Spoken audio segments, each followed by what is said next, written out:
Baraza Kuu la Waislamu wa Tanzania linawakumbusha kuwa mwezi mwandamo wa Ramadhani tunautarajia mnamo tarehe 18 Februari. Hii itakuwa ndio mwezi 29 Shaaban. Tunautarajia tarehe 18 Februari, mwezi 29 Shaaban.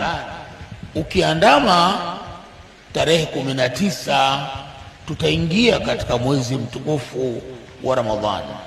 Haukuandama tutakamilisha tarehe 19 ambayo ni mwezi 30, na Ramadhani itaanza tarehe 20 Februari insha Allah. Na kubwa ambalo tunalisisitiza, subirini taarifa kutoka Baraza Kuu la Waislamu wa Tanzania.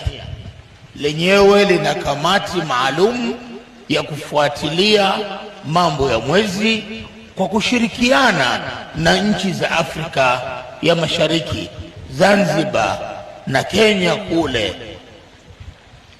tunashirikiana nao wote, na tunapothibitisha taarifa, Mheshimiwa Mufti anatoa idhini na taarifa hizo wanatangaziwa Waislamu.